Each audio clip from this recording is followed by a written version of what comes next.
Red Bull tried to hide this. No announcement. No cameras. No warning. And yet, in just a few hours, one secret test at Silverstone exposed a problem so serious, it could end Verstappen's title fight before Miami even begins. Because this was not a normal upgrade. This was an emergency reaction. A car that is over 20 kilograms too heavy, losing nearly half a second per lap. A car even Verstappen himself cannot fully understand. And then, suddenly, new parts appear. Parts they should have had from the very first race. So the question is not what they tested. The real question is, what went so wrong that Red Bull had to hide it from everyone?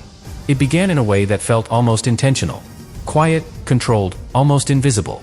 But that silence is exactly what made it suspicious. Because in Formula 1, nothing important stays hidden for long. And Red Bull knows that better than anyone. So when they arrived at Silverstone without a single word, it was not a coincidence. It was a decision. A calculated move. One that immediately tells you something was at stake. Because teams do not hide progress. They hide problems. And within hours, the first leak appeared. A single image. Grainy. Distant. Easy to ignore. But the people who understand this sport did not ignore it. Because what they saw should not have been there. New elements on the front wing. Subtle. Precise. Almost invisible if you are not looking closely. But here is the key detail. Every other team already had them. From the very first race. Red Bull did not. Until now. And that changes the entire narrative. Because this is not innovation. This is correction. This is a team going back to fix something they should have never missed. And that leads to a much bigger question.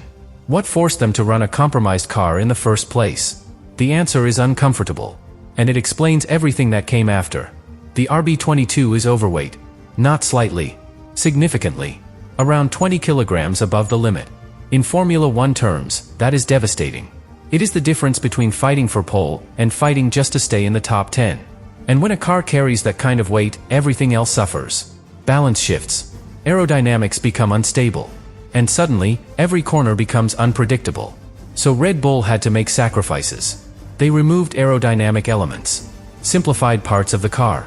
Tried to regain balance in ways that were never part of the original design. And for a while, it did not work. But here is where things get even more interesting. Because Silverstone was not just about adding parts. It was about understanding if the original concept itself is still viable. And that is a much more dangerous question. Because if the concept is wrong, no upgrade can truly fix it. Only delay the inevitable.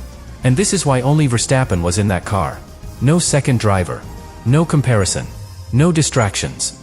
Just the one person capable of feeling the difference between a car that is difficult and a car that is fundamentally broken. Because at this level, that difference is everything. And what he felt during those 200 kilometers is the detail that Red Bull is protecting the most. Because that feedback will decide what happens next. But what Verstappen felt that day is only part of the story.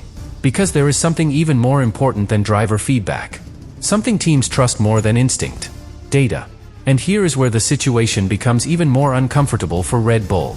Because the numbers do not lie. 3 races. That is all it took to expose the RB22. Not gradually. Not over time. Immediately. A 6th place in Australia.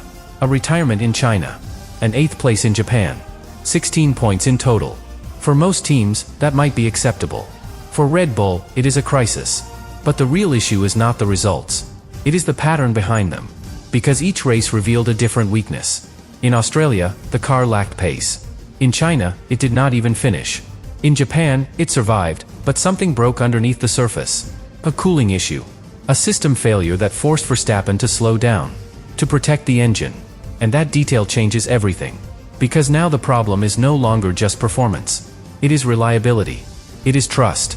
It is the ability of the driver to push, without fear of losing the car. And in Formula 1, that confidence is everything. Take it away, and even the best driver in the world becomes limited. And that is exactly what is happening. But here is where things go deeper. Because despite all these issues, one component is not failing. The engine. The Red Bull Ford power unit is working. Strong. Competitive. More than capable of winning races. So now the situation becomes even more frustrating. Because the potential is there. Hidden. Locked inside a car that cannot use it. And that creates a dangerous contradiction. Speed exists. Performance exists. But the structure around it is holding everything back. And when that happens, the solution is never simple. Because you are not fixing one problem. You are untangling an entire system. Weight distribution, aerodynamic balance, cooling efficiency, mechanical grip. Everything is connected. Change one thing, and you affect everything else. Which explains why Silverstone was so secretive. Because this was not a test of a single upgrade. It was a test of direction. A moment where Red Bull needed to answer one critical question. Are they fixing the car? Or are they chasing a concept that no longer works? And this is where the pressure becomes real. Because Miami is not far away. And what they bring there will not just be an update. It will be a statement.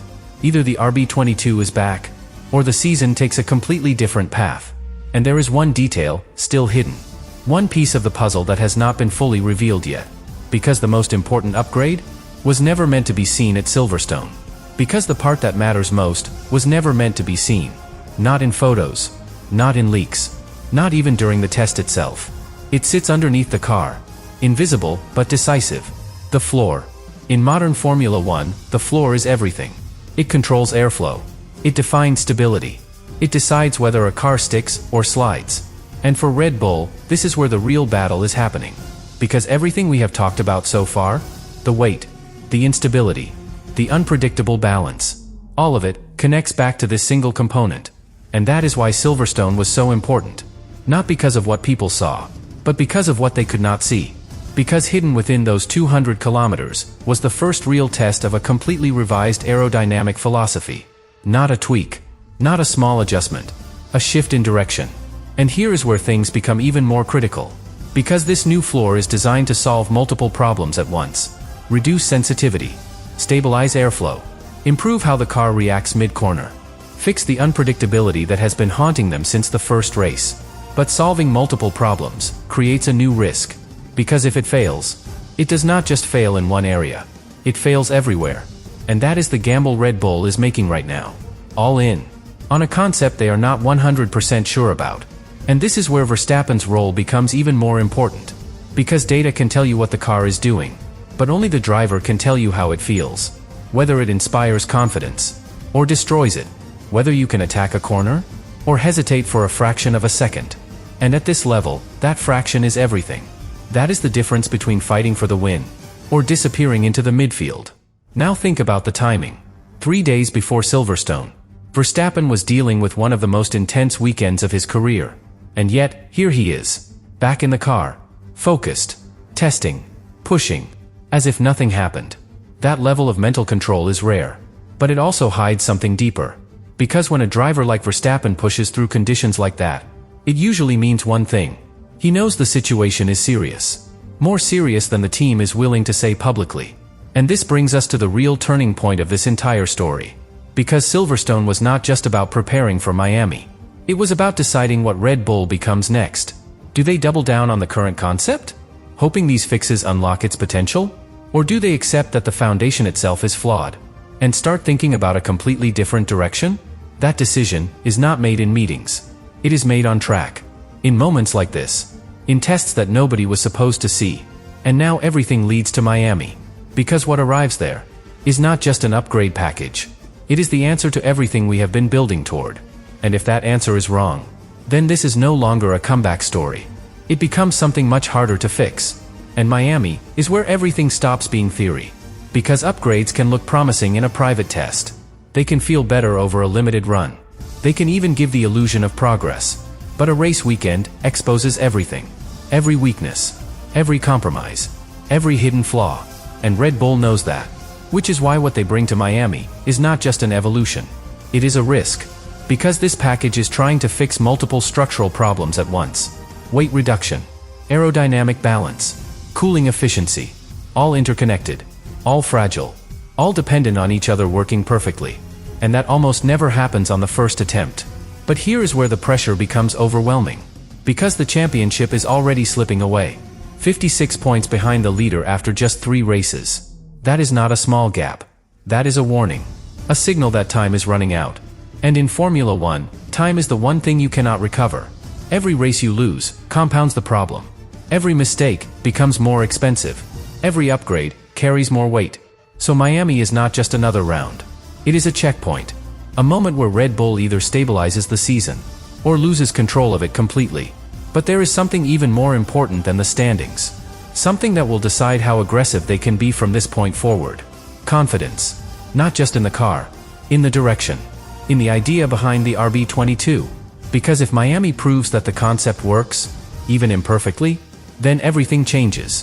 Development becomes focused. Decisions become clearer. The team moves forward with certainty. But if Miami exposes more inconsistencies, more unpredictability, more hidden issues, then Red Bull faces a much harder reality. They are not refining a contender. They are rebuilding during the season. And that is one of the most difficult things to do in Formula One. Because you are not just racing your rivals. You are racing your own mistakes, trying to correct them, while the championship continues without you. And this is where Verstappen becomes the central figure again. Because in a stable car, the driver extracts performance. But in an unstable one, the driver defines the limit. He decides how far the team can push, how much risk is acceptable, how aggressive development can be. And Verstappen is not known for patience. He is known for precision, for demanding clarity, for pushing until there are no excuses left. So if the car still feels unpredictable in Miami, that pressure will not stay internal. It will surface. In radio messages. In feedback. In decisions that could reshape the entire direction of the team. And that leads to the final, unavoidable question. The one everything has been building toward. Silverstone was hidden for a reason. Miami will not be. So when the lights go out, and the RB22 finally shows its true pace, will we see the beginning of a comeback? Or the confirmation that Red Bull's biggest problem was never the upgrades, but the car itself?